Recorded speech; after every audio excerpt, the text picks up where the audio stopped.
अभी इस कथा से पूर्व हमारी रायपुर में कथा थी, छत्तीसगढ़ में, लेकिन वो किसी कारण से स्थगित हो गई। अब पूर्व में सब जगह पता चल गया कि रायपुर में कथा होने वाली है। एक बालक, वो कोई बहुत बड़े एग्जाम की तैयारी कर रहा था, वो कथा भी सुनता था, बहुत समय से तैयारियां कर रहा था कि अब ये एग्जाम मेरा क्लियर हो, कथा भी सुन। उसको पता लगा कि रायपुर में कथा होनी है, बड़ा प्रसन्न हुआ। लेकिन अगले ही दिन उसके यहाँ रिजल्ट, वो मार्क्स, वो क्या कहते हैं उसको, जो एग्जाम की डेट्स होती है वो आई, और उसमें वही डेट आई जिन डेटों में रायपुर में कथा थी। वो इतना परेशान हो गया कि बोले अब मैं क्या करूं, कथा कैसे सुनूंगा, इसमें तो मेरे एग्जाम है। अब वो पढ़ने भी बैठे तो उसका पढ़ाई मन ना लगे, उसको बार बार यही लगे कि कथा होगी, मैं वहां नहीं जा पाऊंगा, मुझे पेपर देने कहीं बाहर जाना है। ठाकुर जी देखो कितना खेलते हैं, लेकिन प्रयास करने वाला कभी विफल नहीं होता। उसने घर वालों के मध्य में अपनी बात रखी, बोले जिसके लिए मैं पिछले 6 महीने से प्रयास कर रहा हूं, मैं ये पेपर नहीं दे पाऊंगा। मैं एक बार को मैंने करके देख लिया कि मैं उस पढ़ाई के बिना रह सकता हूं, पर कथा के बिना नहीं रह पाऊंगा। कथा तो मुझे सुननी है। लेकिन ठाकुर जी ने ऐसी विडंबना करी कि वहां कथा ही नहीं हुई। अब बेचारे ने पेपर भी छोड़ दिए और कथा भी नहीं हुई। ताली क्यों बजा रहे हो इस बात पे? उसने पेपर भी छोड़ दिए और कथा भी नहीं हुई। अब वो बालक आया वृंदावन, खाली समय था तो आया। उसने आकर के मुझे बताया, बोल महाराज जी मेरे साथ तो ऐसा ऐसा हुआ कि मैं 6 महीने से तैयारी कर रहा था, पेपर आए तो उसी समय कथा की डेट आई, मैंने पेपर छोड़ दिए कि नहीं कथा सुनूंगा, पेपर के लिए अगले साल फिर तैयारी करूंगा। लेकिन पता चला कथा ही कैंसिल हो गई। अब मैं इसमें क्या समझूं? ठाकुर जी ऐसा क्यों कर रहे हैं मेरे साथ कि मैं 6 महीने की तैयारी की, प्रेजेंटेशन भी नहीं दे पाया, अपनी पेपर भी नहीं दे पाया, कथा भी नहीं हुई मेरे लिए। मैंने कि देखो तुम बस अपना विश्वास मत छोड़ो, देखो हुआ तो ठाकुर जी ने खेल तो खेल लिया तुम्हारे साथ, मैं लेकिन परिणाम अच्छा करेंगे कुछ। अभी भी वो बालक लगा है, अभी तक उसके साथ कुछ ऐसा हुआ नहीं कि वो प्रसन्न हो, पर वो लगा है उसी विश्वास में कि नहीं कुछ तो अच्छा होगा। और ये बात निश्चित है कि विश्वास ना डगमगाएगा तो ठाकुर जी कुछ ना कुछ करेंगे। ठाकुर जी ऐसी स्थिति में डाल करके हमारे मन की भावना परखते हैं, ना इधर के छोड़े ना उधर के छोड़े, बीच में खड़े हैं। एक तरफ खाई एक तरफ कुआं, बीच में खड़े हैं। ऐसी स्थिति ठाकुर जी अपने प्रेमियों को ही देते हैं। और ऐसी स्थिति जब कभी भी जीवन में आवे, बस उस समय अपने मन से कुछ भी दुर्विचार प्रकट मत करना, क्योंकि उस समय ठाकुर जी देखते हैं अब क्या करेगा।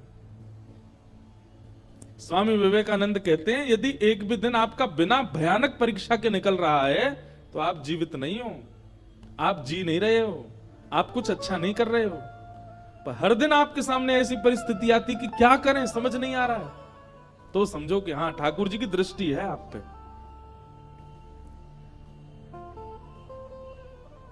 तो व्यक्ति जब प्रयास करता है, जब एफर्ट्स लगाता है, तो ही उसके संबंध, तो ही उसका भाव, तो ही उसका प्रेम निभ पाता है।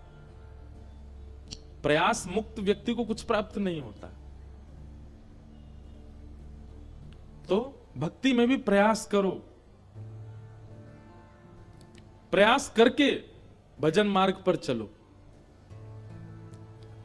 यह बात ठीक है कि हमें समय मिलेगा तो हम वृंदावन जाएंगे, पर एक बार ऐसा भी प्रयास करो कि बहुत व्यस्तता थी तब आपने समय निकाल के वृंदावन गए, सबसे समय, सबको किनारे करके वृंदावन के लिए समय निकाला। समय मिलने पर जाना और समय निकाल कर जाना, दोनों में बहुत अंतर होता है। ठाकुर जी के लिए प्रयास कीजिए, ठाकुर जी के लिए समय मिलने पर हम करें ऐसा नहीं, समय निकालो उनके लिए, तभी कल्याण होगा। और हां, जिनको पुण्य ही चाहिए जीवन भर, उनके लिए ये सारी बातें नहीं है।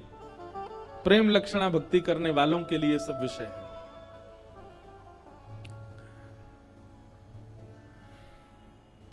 आज कथा का पंचम दिवस और आज नंदोत्सव होना है। हम लोग कपिल देवभूति संवाद कल पहुंच चुके थे, वहां तक वहीं से कथा का प्रारंभ करेंगे। भगवान कपिल माता देवभूति को ज्ञान उपदेश कर रहे हैं। देवभूति माता प्रश्न कर रही हैं और उन्हीं प्रश्नों का उत्तर भगवान कपिल देते हैं। प्रथम प्रश्न माता देवभूति ने किया कि निर्वीणा नितरां भूमन् असद इंद्रिय तर्षणात् येन संभाव्यमानेन प्रपन्नांधम तम प्रभो। निर्वीणा नितराम भूमन, बहुत ध्यान पूर्वक सुनिएगा। हमारे शरीर में 10 इंद्रियां होती हैं, पंच ज्ञानेंद्रिय और पंच कर्मेंद्रिय। सामान्य सी बात है, जिनसे आप कर्म करते हो उनको कर्मेंद्रियां कहते हैं, और जिनसे आपको कुछ अनुभव होता है वो ज्ञानेंद्रियां कहलाती।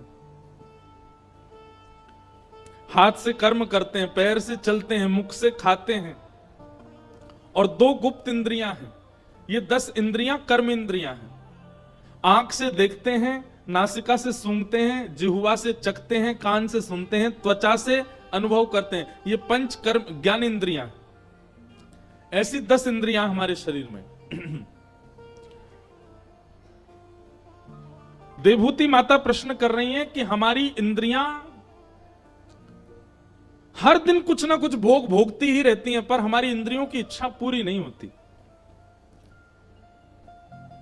हर दिन इन इंद्रियों को कुछ ना कुछ देते रहो, फिर भी ये इंद्रियां सदैव अतृप्त ही रहती हैं। कभी भी ऐसा नहीं होता कि आप इंद्रियों को कुछ वस्तु दे दो और वो अगले दिन उसकी मांग ना करें, हर दिन मांग करती हैं। देवभूति माता ने प्रश्न किया, ऐसा कोई उपाय बताइए जिससे मेरी इंद्रियों की सारी इच्छाएं समाप्त हो जाएं। बहुत सावधानी से सुनिएगा।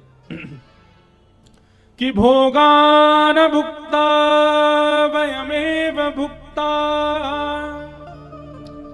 तपो न तप्ता वयमेव तप्ता कालो न याता वयमेव याता तृष्णा न जीर्णा वयमेव जीर्णा।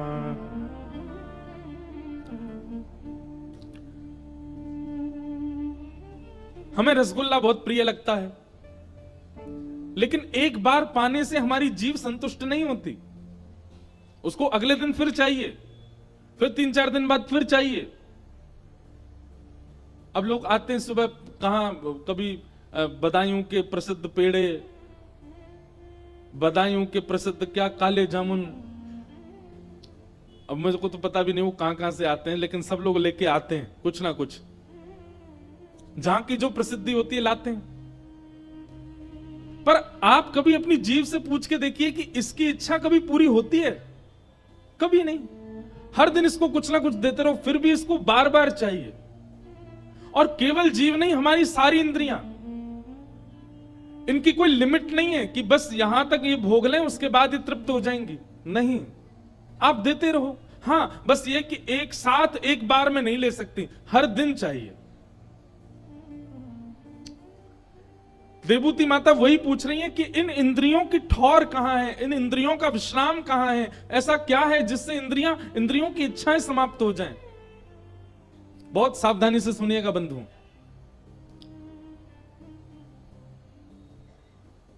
कई लोगों के दुख के कारण बहुत बड़े होते हैं, पर कई लोग ऐसे भी होते हैं जो केवल नमक ज्यादा और कम होने पर भी दुखी हो जाते हैं दिन में। कई लोग इस बात से भी दुखी हो जाते हैं कि इसमें नींबू अच्छे से क्यों नहीं डाला सब्जी में।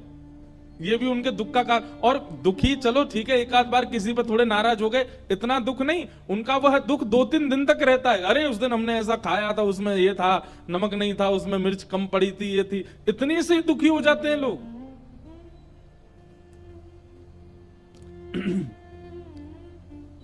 इतने से दुखी हो जाते हैं कि रात में जो तकिया थी वो ज्यादा गुदगुदी नहीं थी, पतली थी, बड़ी वाली चाहिए, उससे हमको नींद आती है। हमारा हर हफ्ते कमरा बदल जाता है, हर हफ्ते हमारा पानी बदल जाता है, हर हफ्ते हमारा भोजन बदल जाता है, हर हफ्ते हमारी तकिया बदल जाती है। अभी 22 तारीख तक यहां है, वो 21 तारीख तक 22 से चले जाएंगे। हापुड़ में कथा 22 से ही है, उस दिन सब परिवर्तित हो जाएगा। लेकिन सत्संग के प्रभाव से, कथा के प्रभाव से धीरे धीरे धीरे एडजस्ट होना सीख रहे हैं, सीख गए। अब हर स्थिति में, कैसी भी परिस्थिति हो, कैसा भी जलवायु हो, कैसा भी भोजन प्रसाद हो, कैसे भी लोग मिल जाएं, कितना भी सम्मान हो, कितना भी अपमान हो, अब ज्यादा फर्क नहीं पड़ता। आप यदि हमारा बहुत सम्मान कर दें तो भी हमको ज्यादा प्रसन्नता नहीं होगी, और हां, आप अपमान भी कर दो तो भी ज्यादा बुरा नहीं लगेगा। और करने वाले करते हैं, बिसौली की बात नहीं है। कहीं ऐसी जगह भी कथाएं होती है कि मंच से उतरते समय व्यक्ति कुछ अपशब्द भी बोल देते हैं। लेकिन सत्संग का प्रभाव ऐसा होता है कि आप समत्व रहना सीख जाते हो, आप स्थितियों में सम रहना सीख जाते हो। आपको भोजन से कोई फर्क नहीं पड़ता, आपको जलवायु से, आपको व्यवस्थाओं से ज्यादा फिर दिक्कत नहीं होती, आप सम रहने लग जाते हो। और ये समत्व सबके अंदर नहीं आ पाता। अधिकतर लोग इस असमत्व की वजह से ही परेशान हैं। वही बात यहां देवूती माता कह रही हैं, हमारी इंद्रियां अशांत रहती हैं, हमारी इंद्रियां बेचैन रहती हैं। ऐसा कोई उपाय बताओ कि इंद्रियां हमारी शांत हों, इंद्रियां हमारी स्थिर हों, इंद्रियां हमारी समत्व हो जाएं, सम हो जाएं।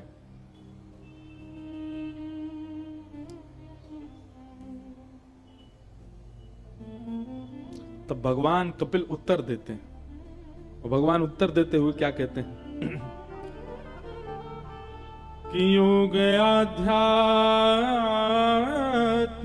पुंसां श्रोतव्या मतो निःश्रेयसाय मे अत्यन्तो परतिर्यत्र दुःखस्य च सुखस्य च कि चेतः कलवस्य बन्धाय मुक्तये चात्मनो मतम् गुणेषु सक्तं बन्धाय रतं वा पुंसि मुक्तये। भगवान कपिल उत्तर देते हुए क्या कह रहे हैं,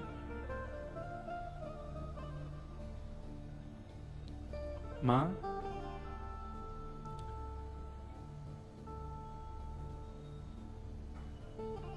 इंद्रियां दूषित नहीं है। विराज जाओ सब लोग। इंद्रियां दूषित नहीं है, इंद्रियां विचलित नहीं है, इंद्रियां तो स्थिर हैं, पर इंद्रियों का अधिकार एक ने अपने ऊपर ले लिया है, और वो है मन। वो मन विचलित होता है। जीव कभी नहीं कहती कि ये खिलाना है या ये पिलाना है, मन कहता है। त्वचा नहीं कहती कि पंखा चलाओ, एसी चलाओ या ऐसा कुछ, मन की इच्छा होती है। हमारे शरीर की समस्त इंद्रियां, नेत्र नहीं कहते कि ऐसा दृश्य दिखाओ, मन कहता है। और इस मन की वजह से ही हमारी इंद्रियां दूषित होती जा रही हैं। मैया, इंद्रियों को एकाग्र करना नहीं सीखना है, मन को एकाग्र करना सीखना, मन को सुधारना है। और मन को सुधारने का एक ही तरीका है, क्या? मन का वातावरण शुद्ध हो। बहुत ध्यानपूर्वक सुनिएगा। वैष्णव जन तिलक क्यों लगाते हैं? वैष्णव जन माला क्यों पहनते हैं? हम धोती क्यों पहनते हैं? हम बगलबंदी क्यों पहनते हैं? हम क्यों पैंट नहीं पहनते? मंच पर आकर के पैंट शर्ट में भी तो हम प्रवचन कर सकते हैं, प्रवचन मुख से ही तो होना है। तो फिर ये स्वरूप भेष काय बात का है? भेष की आवश्यकता क्यों है? जिह्वा से प्रवचन ही तो करना है। हम भी प्याज लहसुन खा सकते हैं, क्यों नहीं खाते हैं?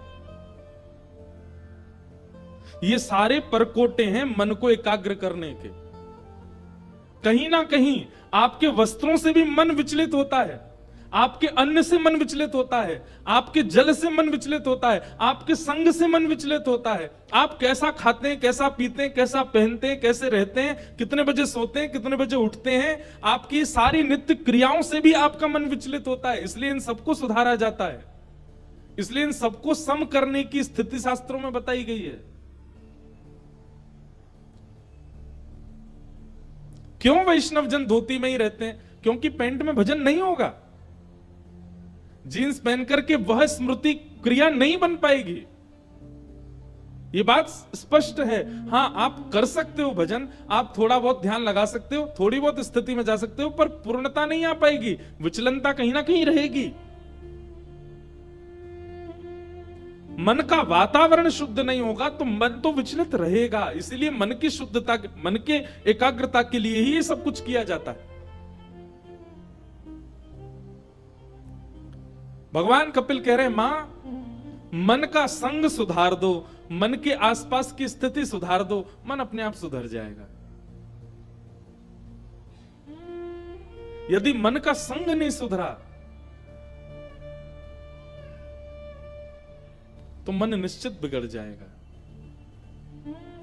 सूरदास जी का एक पद है, मुझे बहुत प्रिय लगता है।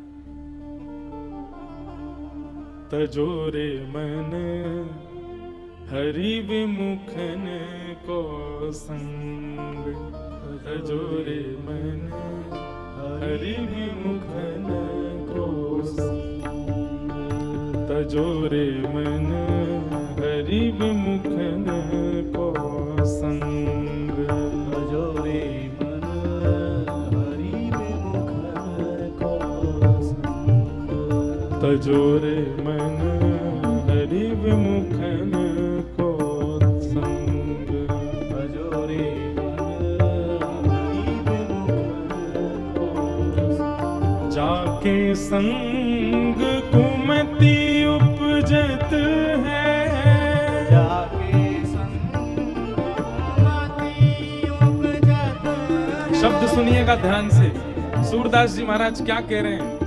ये पद मुझे इतना प्रिय, लगभग कथा में गाता हूं, लेकिन ये पद गाने से काम नहीं चलेगा, इसको समझिए, उतारिए जीवन में। ओ जाके संग कुमति उपजत है, जाके संग कुमति उपजत है, जाके संग कुमति उपजत है,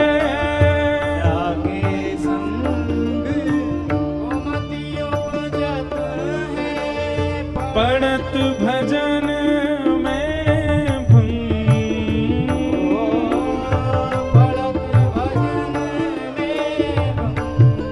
भंग, ओ पढ़त भजन में भंग,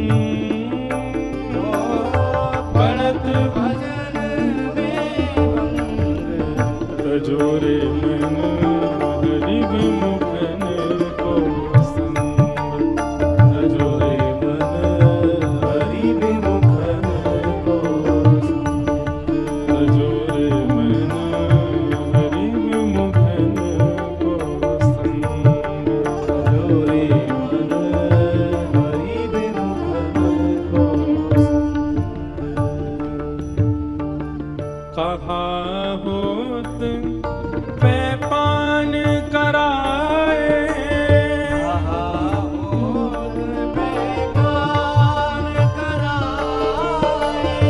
विष नहीं तजत भुजंग,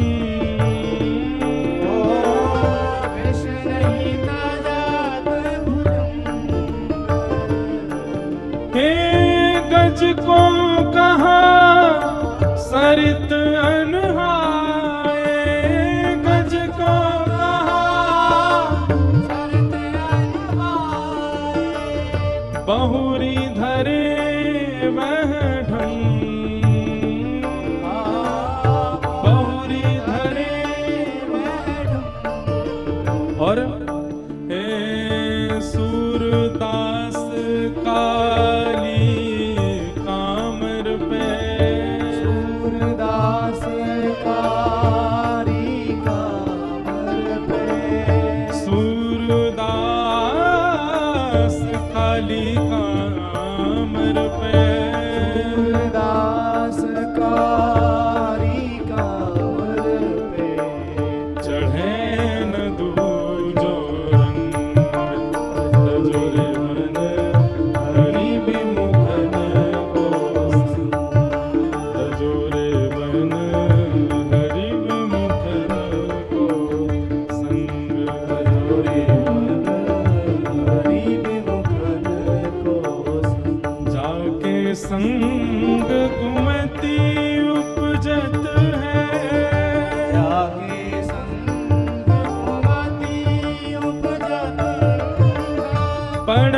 भजन में भंग, बढ़त भजन में जोरे मन हरि विमुखन को संग, जोरे मन हरि विमुखन को आत जोरे मन हरि विमुखन को संग, जोरे मन हरि विमुखन को जाके संग कुमति उपजत है। बहुत ध्यानपूर्वक सुनिएगा। आप कभी गलत करते नहीं हैं, लेकिन किसी व्यक्ति के संग बैठने से गलत करने की इच्छा प्रकट हो रही है, उसी समय सावधान हो जाइए। ये व्यक्ति जितना अच्छा दिख रहा हो, जितने फायदे का हो, जितने काम बनवा रहा हो, इससे दूर ही रहना है मुझे। जिस व्यक्ति के संग रहने से कथा में ना जाने की इच्छा तक भी बन जाती हो, जिस कथा के बिना आप कभी रह नहीं पा रहे थे, अब ऐसा हो गया चलो ठीक है कोई बात नहीं, फिर कभी बनेगा, तो इतना तक भी भाव बन रहा है कथा के प्रति, वृंदावन के प्रति, सेवा के प्रति, भजन के प्रति, परिक्रमा के प्रति। जिस व्यक्ति के संग से भजन छूट रहा है, आप कैसे उसके संग दे सकते हो? अब इसमें कई बार बात आती है कि विवाह के उपरांत या तो पत्नी ऐसी हो या पति ऐसा है कि जिसकी वजह से अब पहले जैसा भजन नहीं है, तो क्या करें? पहले तो अब तो जिनके ब्याह नहीं हुए वो पहले ही ठोक बजा के भैया कि ठीक है कि नहीं, घड़ा कहीं पोला तो नहीं, भीतर भरा हुआ है ना इसमें भाव, पहले ही देख लो। हम तो कथा में कहते हैं कि अपने बायोडाटा जो बनवाते हैं ना लोग विवाह के लिए जब भेजते हैं, तो उसमें सबसे पहले ये लिख देते हैं कि हमने बीए किया है, हमने एमए किया है, हमने ये किया है, हमारी हॉबीज ये है, हमारे ये है ये। इसमें ये भी लिखा करो कि हम कथा भी सुनते हैं, हम हर महीने वृंदावन जाते हैं। जैसे कल हमने सुना था ना, हरपाल जी ने जिस कन्या से ब्याह किया उसने पहले ही कह दिया 1000 संतों को रोज भोजन करा, ऐसे से ब्याह करूंगी। ऐसे ही वैष्णव बालक है, वैष्णव बालिका है, वह भी पहले रख दे बात।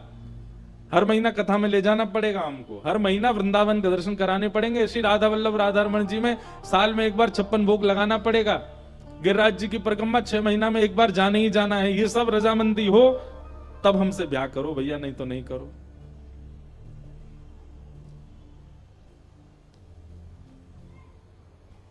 तो पहले ही देख लीजिए, अगर लग रहा है कि हाँ अनुकूल है तो अच्छी बात है, लेकिन अब जब ब्याह हो गया, पहले अनुकूल बनने का उसने दिखावा कर दिया, बाद में दिखा कि नहीं भाई ये तो बिल्कुल ही वैष्णव नहीं, अब क्या करें? अब तो ब्याह हो चुका। हमारे 2 रूप होते हैं, एक हमारा मानसिक रूप है, एक हमारा देहिक रूप है। बहुत ध्यान से सुनना। हम मानसिक रूप से सदा छुपे ही रहते हैं। हम अपना एक रूप जो हमारे भीतर है, हम उसको सबसे छुपा के ही रखते हैं। बाहर जो दिख रहा है वो हमारा वो रूप है जो हमने बनाया है, बनावटी है। असली रूप तो अंदर छुपा बैठा रहता है। ठीक वैसे ही जिनको विपरीत परिवार मिल चुका है, विपरीत पत्नी है, विपरीत पति है, विपरीत समाज है, अब कुछ कर नहीं सकते, तो फिर वो उनके लिए एक ही उपाय है कि वो बाहर का जो रूप है उसको बनावटी ऐसा करें कि वो उनके अनुकूल लगे, उनको लगे नहीं है तो हमारे जैसा ही है, लेकिन मानसिक रूप से, अंतरंग भाव से मानसी सेवा में प्रवृत्त हो जाए।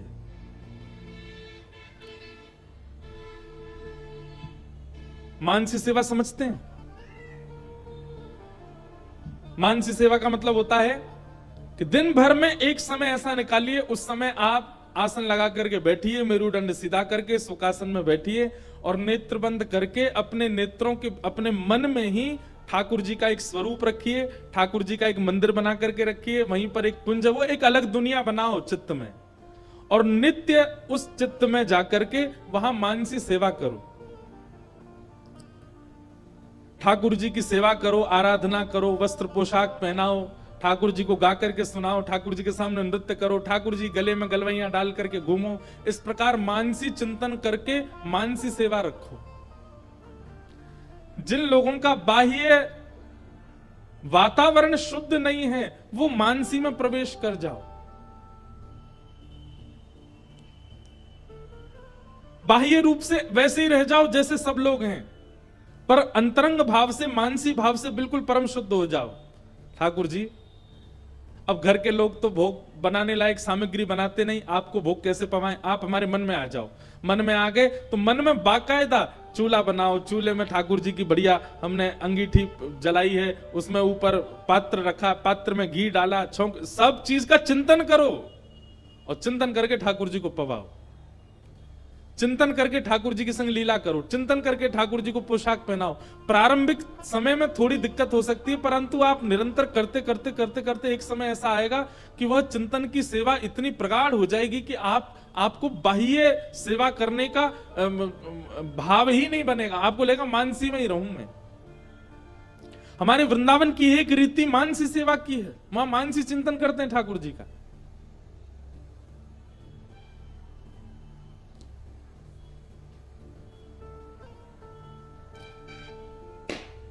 अपने मन का भाव शुद्ध रखो, मन का वातावरण शुद्ध रखो, और वातावरण शुद्ध नहीं है तो फिर अंतर्निष्ठ हो जाओ। मन में मन के ही वातावरण को शुद्ध अंदर ही अंदर कर लो। बाहर के लोग भले ही कितने भी अपवित्र हों, जैसे प्रहलाद जी महाराज राक्षसों के बीच में रहकर के भी परम भक्त हैं, वैसे ही आप भी हो जाओ। लेकिन भगवान कहते हैं मन को एकाग्र करने का मैया यही तरीका है क्या? मन का वातावरण शुद्ध कर दो, वस्त्र शुद्ध पहनो, भोजन शुद्ध करो, तिलक लगाओ, कंठी माला पहनो, ऐसे लोगों के संग ही उठो बैठो जो वैष्णव हैं। उनके अलावा जो गैर वैष्णव हैं उनका त्याग करो। इसी से ही मन एकाग्र हो सकता है मैया। भगवान इस प्रकार देवहूति माता के प्रश्नों का उत्तर दे रहे हैं। देवहूति माता ने अन्य प्रश्न किए, भगवान ने अष्टांग योग का विषय बताया। 8 प्रकार के योग हैं मन को एकाग्र करने के, बहुत ध्यान से सुनिएगा। यम, नियम, आसन, प्राणायाम, प्रत्याहार, ध्यान, धारणा और समाधि, ये 8 योग हैं। सबसे पहले योग का नाम है यम। यम का मतलब क्या होता है? अपनी इंद्रिय में उठी हुई इच्छा को पूरी ना करना, इसी को यम कहते हैं।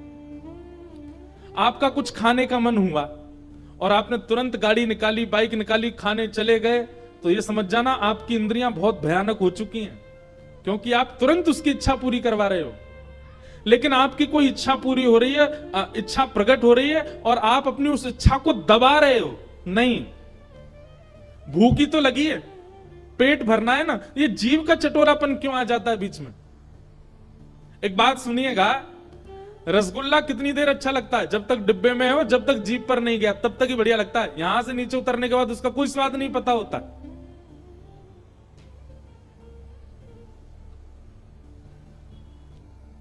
इसलिए सबसे पहला यम, अपनी इंद्रियों को इतना वश में करो, इनकी प्रकट होने वाली इच्छाओं को दबाओ। आंख यदि कहती है मुझे ऐसा रूप दिखाओ, तो आंखों से कहो देखना है तो श्याम सुंदर को देख, नहीं तो बैठी रहे। जीव कहते हैं कि हमें फलानी वस्तु खिला करके लाओ, तो जीव को भी कह दो घर में ठाकुर जी का प्रसाद बना, वही पाले, बाहर का कुछ नहीं मिलेगा। आप इन इंद्रियों के दास नहीं है, आप इंद्रियों के स्वामी हैं, और स्वामी की तरह बर्ताव कीजिए। आपको ऐसा लगता है कि आपका सौंठ टिक्की खाने का मन हुआ और आप खाने चले गए, तो आप स्वामी हो? नहीं, आप दास हो। आपकी जीव ने इच्छा प्रकट की और आप खाने चले गए। स्वामी बनिए, दास नहीं। प्रकट होने वाली इच्छाओं को दबाओ, यह सबसे पहला योग है यम।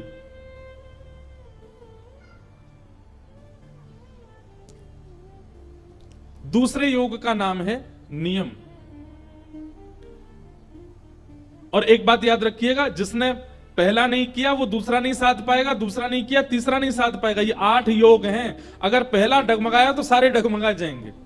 इसलिए सबसे पहले पहले वाले को साधो। जीव कहती है कि मुझे ये खिलाओ, तुरंत रसोई घर में जाओ, जो भी माँ ने बनाया करेले की सब्जी, घिया की सब्जी, वही खिला दो इसको। ले तू मांग रही है पानी पूरी, हम तुझे खिलाएंगे घिया की सब्जी। इससे क्या होगा पता है?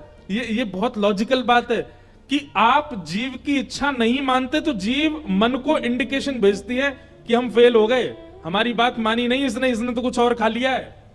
तो मन को आपसे आशाएं कम हो जाती हैं और फिर मन आगे से इच्छा प्रकट करना बंद कर देता है। मन को ये पता चल जाता है मेरी इच्छा पूरी करने वाला तो है नहीं। सब लोग इधर देखो, इधर देखो, इधर देखो, कथा सुनो। हम भी आप लोगों की तरह ही हो जाएं, इधर ही देख के बोलते रहे, कैसा लगेगा? इधर ही देखे करो ना, कथा चल रही है बढ़िया। घूमने फिरने वाले लोगों को जैसे हम नजरअंदाज करते हैं, आप भी कर दिया करो, बस हमें देखो। तो यम सबसे पहला, याद रखिएगा इनको। दूसरा नियम, एक नियम जरूर बनाइए अपने जीवन में, और वह नियम कोई सदनियम होना चाहिए। सदनियम मतलब आध्यात्मिक नियम होना चाहिए। जैसे सुबह उठते ही, सुबह उठे हैं, उठ करके हाथ मुंह धो लो, स्नान आदि कर लो, और स्नान आदि करने के बाद में फिर कुछ खाने पीने की इच्छा होती है, नियम बना लो, हम जब तक कुछ नहीं खाएंगे जब तक वृंदावन के सप्त निधियों को प्रणाम नहीं कर लें। और बैठ के गाओ, वृंदावन प्यारो वृंदावन, रूप गोस्वामी प्रकट कियो, राधा गोविंद रूप निधान, मदन मोहन को रूप निरख, सनातन बलि बलि जाए, गोपी ग्वाल सब हिय उर धारे, प्यारो गोपीनाथ, और रूप सुधा को खान हमारो, श्री राधा रमण जुलाल, सघन कुंज वृंदावन आयो, राधा वल्लभ लाल, युगल किशोर को लाड़ लड़ायो, नवल कुंज हिय माह, श्यामा प्यारी कुंज बिहारी, जय जय श्री हरिदास। इस प्रकार सातों निधियों को प्रणाम कर लो। नियम बना लो एक, कि नित्य चिंतन करके वृंदावन जाना है, सातों निधियों को प्रणाम करना है, और निधियों को प्रणाम करने के बाद तब हम कुछ सेवन करेंगे। दूसरा कोई सदनियम बना लो। क्या? रोज सुबह उठ करके, डॉक्टर ने कहा कोलेस्ट्रॉल बढ़ रहा है आपका, शुगर बढ़ रहा है, थोड़ा मॉर्निंग वॉक किया करो। वॉक करके कहां जाओगे? गौशाला जाओ, गैयाओं के पास जाओ, दौड़ करके जाओ, गैयाओं के बीच में जाकर के गैयाओं पर हाथ फेरो, गैयाओं के बीच में बैठ जाओ, थोड़ा कीर्तन भजन सुनाओ, गौरज माथे से लगा के आ जाओ। एक सदनियम बनाओ। और ये नियम का मतलब क्या होता है? अंतिम श्वास पर्यंत वो नियम टूटना नहीं चाहिए आपका। भूचाल आ जाए, दुनिया उलट पुलट हो जाए, लेकिन आपका नियम ना टूटे, ऐसा नियम बनाओ।